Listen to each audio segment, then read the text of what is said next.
Bonsoir à tous, bienvenue dans votre émission La Réunion Léla. On va prendre le temps de parler du temps.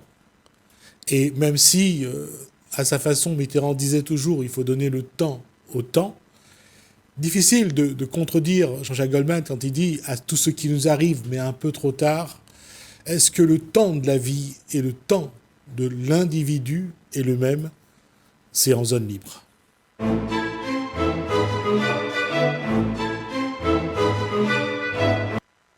Bonsoir Guy Roger. Bonsoir Jesmy. Est-ce qu'on doit se soumettre au diktat du temps de la vie ou on doit imposer notre rythme à nous, notre temps à nous et vivre à notre rythme finalement? Mais de toute façon, quoi qu'on dise, il y en a un qui décide, c'est la vie. C'est ça. Alors, comment définir le temps? Comment se dire j'ai du temps? Ou il faut que je me donne du temps pour faire les choses. Parce que dans notre désir, dans nos émotions, on voudrait que ça aille à la vitesse de la lumière.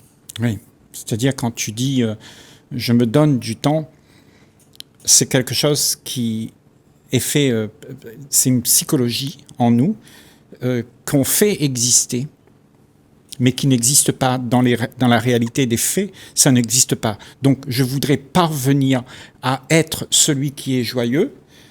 Dans les faits, ça n'existe pas, ça. Il n'y a pas d'endroit où tu peux créer un moment où tu seras ce que déjà tu es déjà. Donc ce que tu veux créer là, c'est un temps.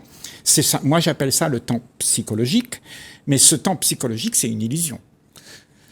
Il y a quelque chose quand même que notre génération, et je parle de nous deux, on avait des parents qui prenaient le temps de faire les choses.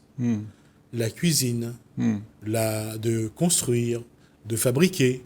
Et il y avait un temps à respecter. Aujourd'hui, en cuisine, on essaye de faire en 2 minutes ce que d'autres mettaient parfois 2, 3, 4 jours à faire. À quel moment on va se rendre compte que non seulement on est dans l'erreur, mais on est en train de tuer quelque part des moments de vie. C'est ça. Parce que la vie, elle ne se passe que en dehors de tout ce que le temps peut proposer. Tu vois ? Comme nous sommes pressés, nous voulons faire les choses plus vite pour pouvoir avoir le temps de jouir de ce que l'on a fait. Et donc, on n'est jamais satisfait, en fait. Donc, on a construit un monde où tout va vite et on ne prend plus le temps. C'est-à-dire que le temps nous prend. Et quand le temps te prend, qu'est-ce qui se passe? Tu cours. Et quand tu cours, tu arrives plus vite à la tombe. C'est ça le problème. C'est vrai. Non, je suis d'accord. Je suis tout à fait d'accord. Mais c'est là où, et ça, il y a une blague là-dessus que j'ai toujours appréciée. C'est un ministre qui visite un hospice pour les vieux. Oui. Et il rencontre des gens de certain âge qui leur racontent leur vie. Puis il arrive devant un monsieur qui dit non, moi j'ai brûlé la vie par les 2 bouts, j'ai fait les 400 coups, et à l'arrivée, le monsieur il dit mais vous avez quel âge? J'ai 32 ans. C'est ça. Je reviens à ça parce que qu'est-ce qui nous incite, qu'est-ce qui nous pousse à vouloir aller vite et à vivre à grande vitesse une vie que de toute façon, qu'on vive 20, 30, 40 ans, on ne dépassera pas. C'est ça. On ne dépassera pas ce qui nous est déjà donné au départ. Si on doit arriver à 100 ans, on arrivera à 100 ans. Si on doit mourir jeune, on va mourir jeune. Oui, mais est-ce que le temps qu'on a, ce temps qu'on a devant nous, c'est un capital que nous avons pour pouvoir exister, pour pouvoir se mouvoir sur le cheminement de notre vie, tu vois. Ce capital temps-là, nous voulons le transformer parce qu'on n'a pas assez de temps pour réaliser la joie de vivre. Parce qu'on est tout le temps en train de faire des choses de manière monotone et on répète tout le temps les mêmes choses, Jismi. dans ce monde, tu sais comment ça se passe. On va travailler, on rentre à la maison, on dort un petit peu, après on va en vacances, et ça se répète tout le temps de la même manière. Cette monotonie-là fait que nous voulons toujours autre chose que ce qu'il y a là. Et ce qu'il y a là n'a pas besoin du temps. Mais toi, tu es occupé avec quelque chose que tu aimerais faire arriver. Et c'est là qu'on crée quelque chose qui n'existe pas. Ce temps qu'on veut pour pouvoir exister dans quelque chose qu'on cherche, c'est une illusion. Et c'est quelque chose qui est très difficile à voir parce que nous sommes toujours occupés avec ce que l'on projette. Et ce que l'on projette, ce sont nos désirs. Ce sont des choses qui n'existent pas quelque part. C'est une projection de ce que je veux. Et ce que tu veux, dans les faits, il n'y a pas ça. Il y a seulement ce qu'il y a. Et ce qu'il y a, tu ne veux pas. Tu veux quelque chose d'autre, là. Tu n'arrives pas à vivre les choses telles qu'elles sont. Et c'est ça qui fait que nous sommes toujours dans l'insatisfaction. Et nous sommes toujours en train de courir vers quelque chose qui nous donne jamais la satisfaction. On n'est toujours pas comblé. On est inerte, là, à rester dans ce moment où tout doit venir. On attend. On est dans l'attente. Dans l'attente. Et encore une fois, parce qu'on a... Est-ce que ça vient d'un fait, c'est-à-dire qu'on regarde sa vie en disant, tiens, on a 1 an, 2 ans, 3 ans pour faire ça. Et passer ce délai, c'est fini. On ne pourra plus le vivre. Et j'adore cette phrase dans la chanson d'une chanson de Jean-Jacques Goldman. Je crois que c'est « À nos actes manqués ». Oui. Et il disait « À tout ce qui nous arrive, mais un peu trop tard ». Oui. Trop tard par rapport à quoi? Par rapport au temps que nous, on a décidé, ou par rapport au temps de la vie? Par rapport au temps qu'on a décidé, je pense, non? Oui, Ouais. tout à fait. Parce qu'on a cette faculté, cette capacité, ou incapacité d'ailleurs, à se dire il faut que ça se passe dans ce laps de temps. Donc est-ce que ce qu'on veut, tu vois, est-ce que c'est quelque chose que la vie nous donne? Ce que l'on veut, la vie peut nous donner, mais peut-être pas dans le laps de temps qu'on a défini. Non, mais ce que tu as défini dans ce laps de temps, ce que tu veux, toi, Ouais.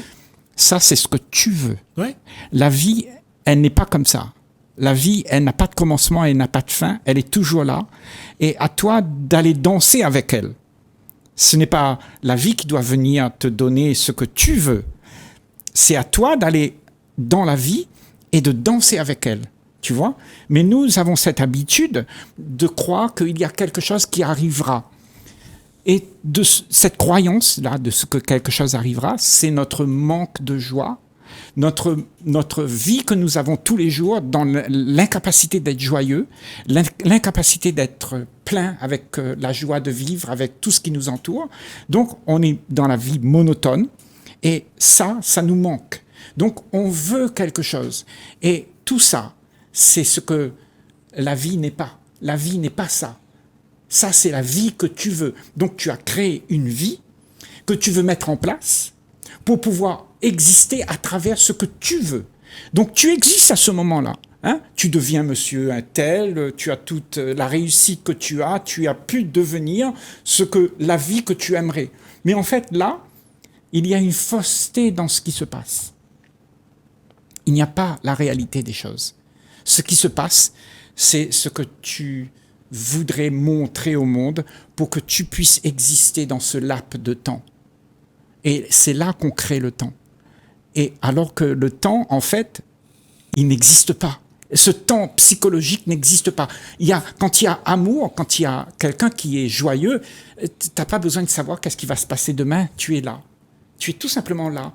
Là. Il n'y a rien d'autre. Il n'y a pas de demain, il n'y a pas d'hier. Oui, mais on a toujours ce mot aujourd'hui qui est facilement souvent des termes qui flattent. J'ai le contrôle. Je maîtrise ma vie, je contrôle ma vie. Et aujourd'hui, il y a un tel besoin de ce contrôle, de cette maîtrise, que ça devient une obsession. Bien sûr, bien sûr. Et tout le monde entier est dans cette frénésie pour vouloir faire en sorte que les choses marchent à leur goût. Parce que si tu contrôles pas, ça va aller en vrille. Et tout ce que je désire, je peux pas les avoir. Donc il faut que je contrôle pour que je puisse faire la vie que j'aime. Mais la vie que tu aimes, c'est justement tout le problème de l'humanité, c'est que cette vie que tu aimes, on est en train de faire une vie qui va détruire le monde. Mais est-ce que l'être humain est conscient qu'il existe le temps de la vie qui se défile et le temps de l'individu et le temps des individus que les individus décident de par leurs projets, de par ce qu'ils ont envie, de par leur façon d'être, de leurs émotions, de leurs traits de caractère. Est-ce que l'être humain est conscient qu'il existe le temps de la vie ? Pour certains, c'est le temps de la vie, pour d'autres, c'est le temps de Dieu. Oui, mais alors, moi, je dirais ça différemment. Je vois ce que tu veux dire. C'est-à-dire que cette vie, le temps que la vie nous propose, la vie telle qu'elle est, dans sa nature même, n'a pas de commencement et n'a pas de fin. Donc, pour moi, le temps de la vie, c'est un mot qu'on a retiré depuis le monde qu'on habite dans le temps, où il y a aujourd'hui, demain et après-demain. Mais la vie, elle, ne marche pas comme ça.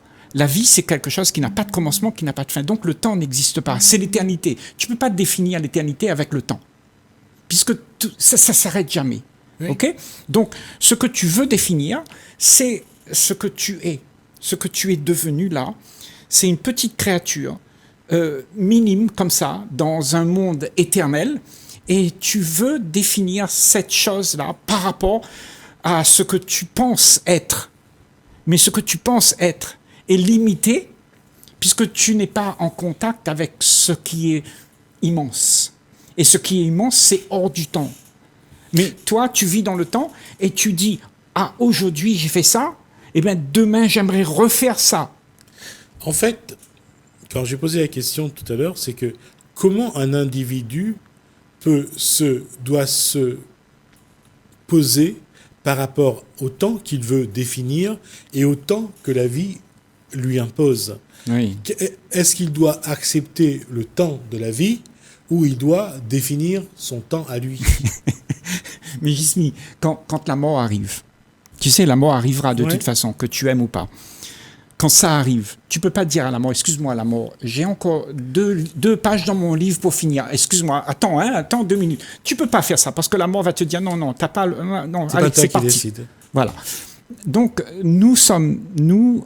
on croit qu'on a possibilité de contrôler la vie qu'on a.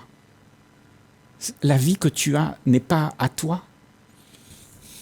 C'est pas toi qui décide de la vie que tu exprimes là.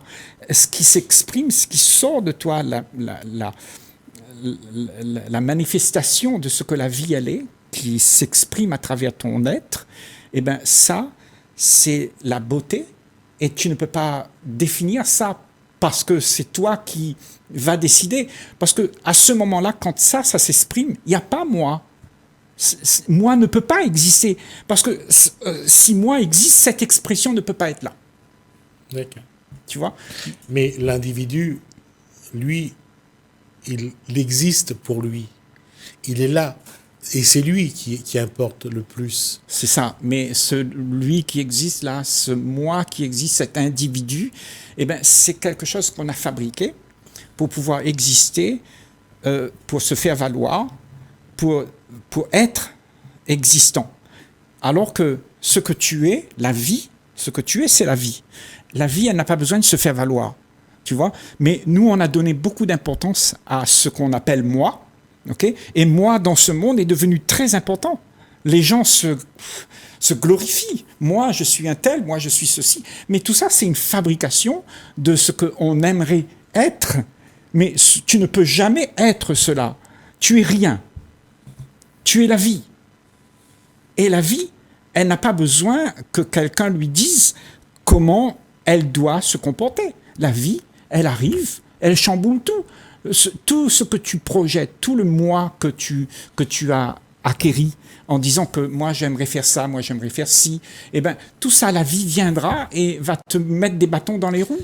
Alors pourquoi, plus le temps est passé, pourquoi l'individu en est arrivé à avoir la certitude que c'est lui qui décide et que ça sera en fonction du temps et du calendrier qu'il va définir? C'est une illusion. Il a une illusion.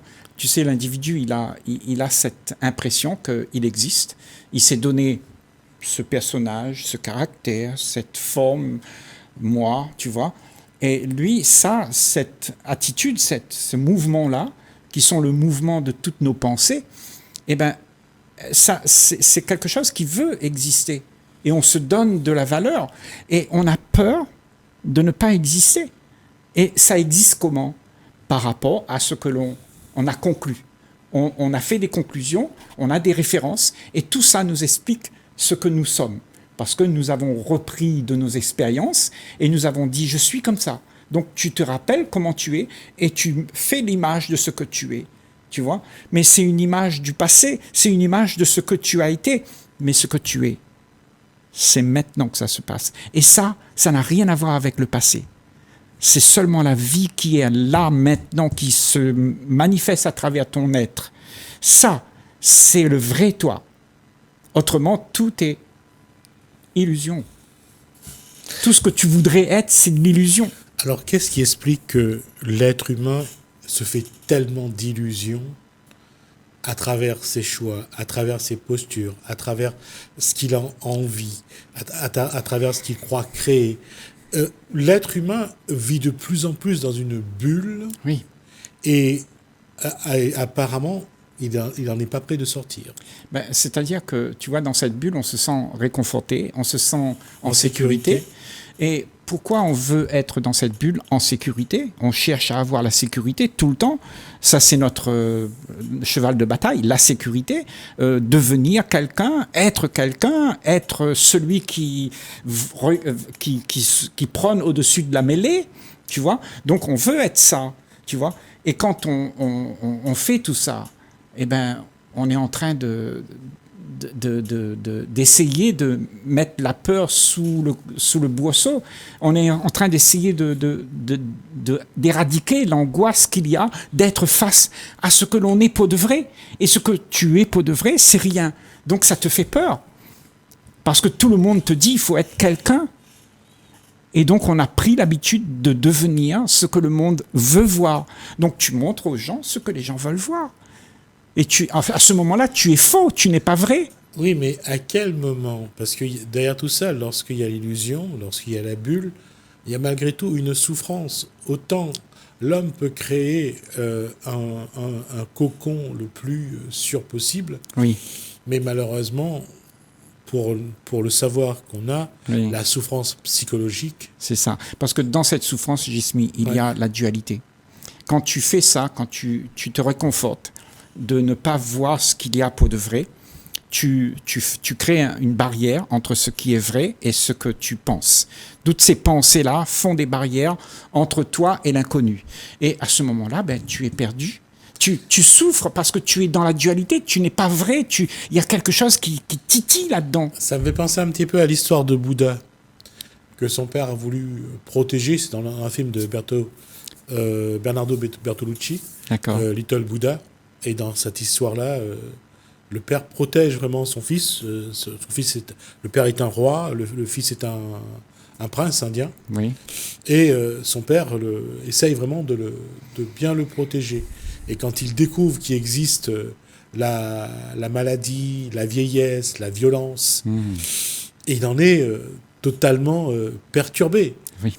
Et c'est pour ça que je disais que est-ce que l'être humain peut se dire, il faut quand même que je regarde ma réalité ou la réalité de cet environnement dans lequel je suis. Et ça, c'est une intelligence, Jismi. C'est l'intelligence de vouloir voir ce qu'il y a, mais pas ce que l'on aimerait voir. Ce que l'on aimerait voir, c'est ce que le père de Bouddha a fait. Ouais. Il a demandé de regarder seulement ce qu'il veut. Il veut bien le montrer. Voilà. Et donc, on a un monde aujourd'hui avec tous ces médias qui nous dictent ce qu'on devrait voir. Oui. Okay ? Donc on ne voit pas la réalité. Pour la plupart d'entre nous, on se raconte des histoires parce qu'on nous raconte des histoires. Donc ça vient dans nos têtes et nos têtes nous racontent des histoires. Et puis on est en face de la réalité qu'on ne voit pas. On n'accepte plus la réalité parce qu'on a entendu comment doivent être les choses. Oui. Tu vois ? Donc on ne regarde plus les choses telles qu'elles sont. Et on en a peur même. Et c'est ça qui, aujourd'hui, quand je parlais du temps de la vie, ou le temps de Dieu, Et je parlais du temps de l'individu. L'individu est tellement dans l'illusion que son temps, pour lui, c'est ce qui lui est le plus précieux. C'est ça, parce qu'il a un commencement et une fin. Voilà. Alors que le temps de la vie, comme tu as dit tout à l'heure, Voilà. c'est ça n'a pas de ad vitam commencement. aeternam. Voilà. Et en fait, tu vois, nous sommes habitués à vouloir se sécuriser dans ce petit monde où il y a un commencement et une fin. Tu vois. Exact. Donc la fin devient pénible, tu sais. Et on veut tout cacher pour que cette fin n'arrive pas. Tu vois, on veut mettre tout le temps voiler ça pour être dans un moment où on se raconte plein d'histoires. Et toutes ces histoires sont nos illusions. Mais à la fin, il y aura le même destin. Le destin sera là. Oui, et on n'aura pas appris la leçon de la vie, c'est de voir comment les choses se font, Oui. comment ils se défont, comment ils évoluent. Et ça, on ne veut plus l'apprendre. Avant, on se donnait le temps d'apprendre les choses. C'est ça. Donc on n'a plus aujourd'hui ce qu'on appelle communément dans notre société aujourd'hui, tout le monde en parle mais personne ne le fait, la connaissance de soi. Et c'est là le problème, parce que pour avoir la connaissance de soi, on a besoin de temps. Oui, on a besoin du temps, sauf que ce n'est pas quelque chose que tu fais avec le temps. Je ne vais pas répondre à ça, on a déjà passé 2 minutes, mais c'est vrai, Voilà. vrai. Je suis d'accord, mais je reviendrai là-dessus. Mais c'est vrai qu'on peut peut-être en parler pour la prochaine fois. On revient la prochaine fois là-dessus, et c'est important, parce que vous allez voir à quel point c'est vicieux ce que vient de dire Guy Roger. Mais bon, faut-il s'en étonner. Ouais. Merci Guy Roger. Merci à vous de nous avoir suivis. Merci Hélène, merci François, je vous dis à bientôt.